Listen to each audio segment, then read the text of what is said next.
Enlightenment. By training our breathing and our body, we may achieve effortless movement and mind-body unity. But to what end? The increasing unification of mind and body, achieved through the practice of controlling the breath and the moving of the body, not only leads to great physical skills, it also leads to an experience of the unification of the individual with the greater whole. Mind-body unity is generalized to include an awareness of the oneness of self and other, of self and universe. This is the Japanese understanding of enlightenment. Enlightenment is the direct experience of oneness with all that exists, and such a state of being is one in which one seems to become one with the flower, the rocks in a landscape garden, or the sorrows and suffering of others. With the expansion of power and the quickening of one's reflexes, also comes a sensitization of the practitioner, resulting in the capacity for heartfelt identification with the wonders of existence itself. For the first time, one is truly at home in the universe. To be enlightened is to experience the world as a heartache, living better and more mindfully as an increasingly harmonious and integrated body-mind is no small achievement. As exponents of Soto Zen argue, every moment is an enlightened moment for one who has set out on a path, a way. And so rather than waiting for a blinding and perhaps isolated epiphany, every moment, every now, every flower, scent and breeze becomes an epiphany, even if on a smaller scale. There are three major schools of Zen Buddhism in Japan, two of which are dominant: Rinzai Zen and Soto Zen. Briefly, the Rinzai school emphasizes sudden enlightenment and underscores the indispensability of an enlightenment experience. Such experiences are clearly set apart from ordinary experiences. The Soto school de-emphasizes the importance of the blinding epiphany of enlightenment, and instead sees enlightenment as practice. To decide to follow a path is itself enlightenment, and in that context, every moment and every experience is an enlightenment experience. This is the gradual enlightenment position.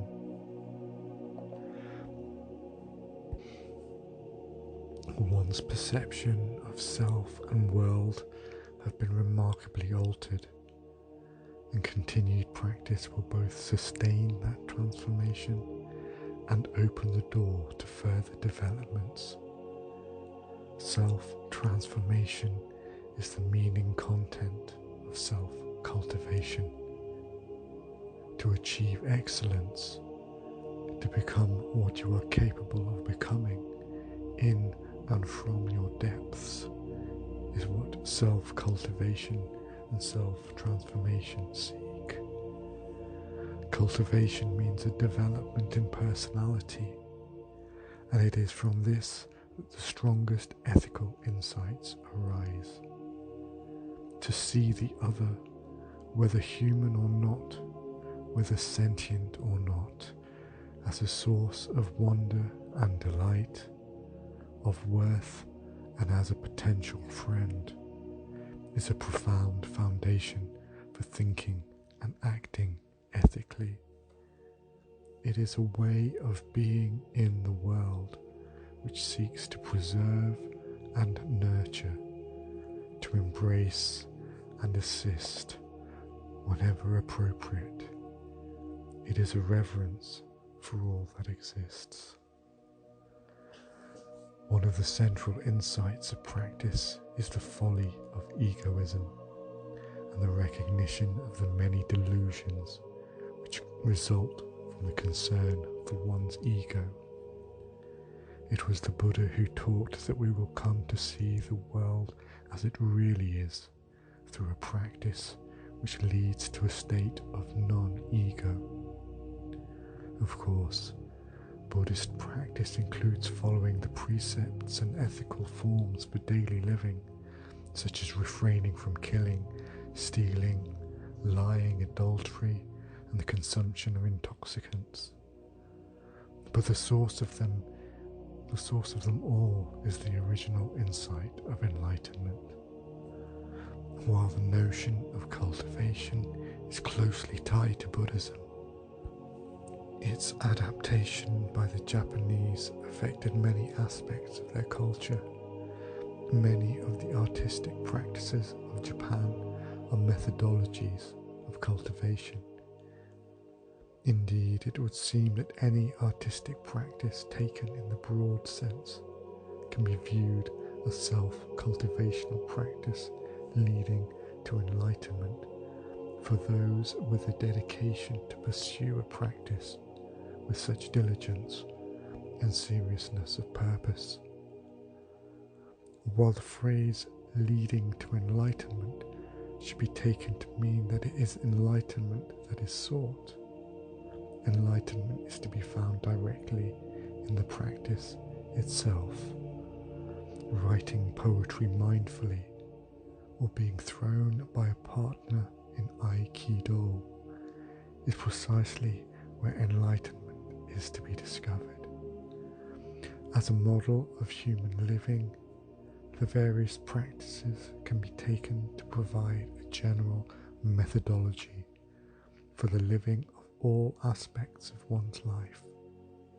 Each and every moment can be as rich and magnificent as celebrating tea or the momentary snapshot of the now in haiku, or the vigilance and centeredness of Aikido.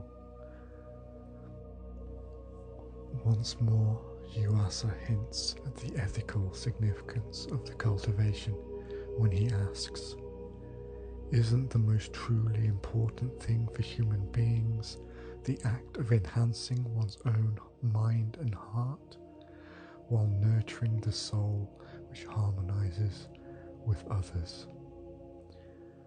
Rather than asking what the relationship between mind and body is, Eastern mind-body theory takes the attitude of asking how the mind-body relationship becomes or changes through training and practice, with a view to comprehending the deeper or original state of being human.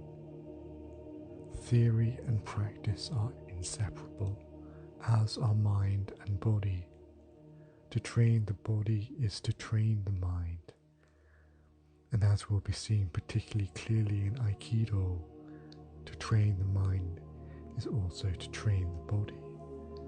There is only body-mind. Ki. Ki is the Japanese translation of the Chinese qi for energy or spirit, as in qigong. Yuasa tells us that in order to make clear the Japanese understanding of being human in the world, it is necessary to discuss ki energy. According to practitioners of the martial arts, the ultimate secret is the unification of body, mind, and ki.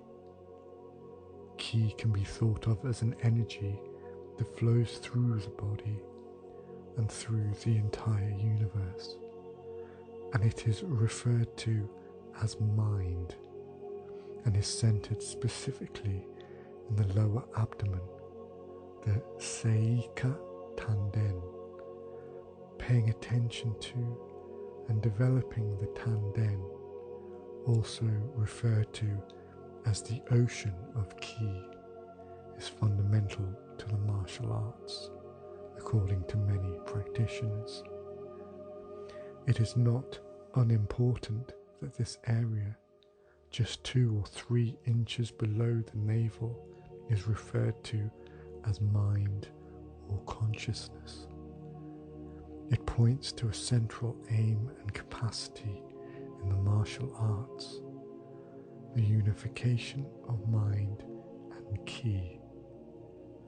The flow of Ki cannot be apprehended empirically, although meditation training can make one sensitive to the ebb and flow of Ki as it courses through the network of meridians of the body. Eastern medicine is based on this meridian system, and whether it is acupuncture, acupressure, traditional herbal medicine, or kiatsu, they all base their practice on unblocking or regulating the flow of Ki in the body and or balancing that flow in the patient. Ki, the body, and the mind are one thing. The access point is through the body. A brief map. In the chapters that follow, it will become evident that each and every one of the Do is a moving, meditative path, the experience of which can be enlightenment. Satori, also known as Kensho, the seeing into one's nature. While Zen Buddhism is often thought to be the straightest path to Satori, it is not the only one, nor is it for everyone the most efficient. Of course, enlightenment is an end which is not an end, since what one discovers in enlightenment is just how far there is still to grow, and that to continuously pursue a practice is itself enlightenment. The Buddha is only halfway there, is a familiar quotation in Japan, even amongst non-Buddhists. The point of the saying is that even the Buddha is still on the path, still self-cultivating, still improving. There simply is no final end, only the endless path with insights of profound significance along the way, each of which is an aspect of being enlightened. Even then, one still has to put what one has learned into everyday practice. To be able to put into practice what one thinks or knows is to apply one's insights and understanding to the moment-by-moment decisions of everyday living on an ongoing basis. To know that one is inextricably a part of the entirety of existence is not necessarily to act as though one were, or to see the same worth in another. To see another person as one's spiritual brother or sister is not necessarily to treat them well, as the history of siblings dating back to Cain and Abel will testify. To know how to make tea in the sunshine when the conditions are perfect, and one has the protection and seclusion of the tea hut or the Zen monastery, is one thing.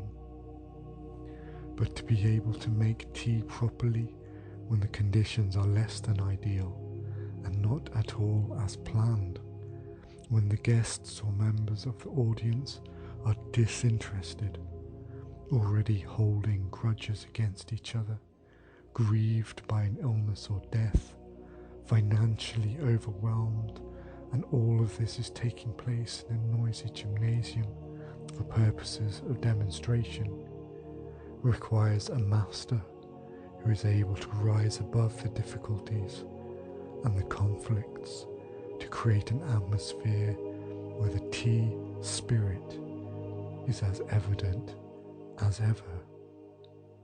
Real life is unpredictable, complex, and unexpectedly difficult at times, and it is then that real mastery can become apparent. Many can make tea in the sunshine, but it takes an accomplished master to make tea when it rains, when the unforeseen threatens to disrupt one's anticipations and one's plans. It takes practice, deep concentration, a centered and imperturbable demeanor, a remarkable flexibility, and a steadfast sense of humor. Mastering the living of one's life, particularly in one's relationships with others, is no less demanding and at times seemingly overwhelming. The living of one's life is a never-ending journey through self-cultivation, understanding, and steadfast compassion. Hopefully there will come a time when one is able to live honorably and compassionately, even in the worst of storms. A true master can act on all occasions with grace, beauty, and compassion, even when it rains.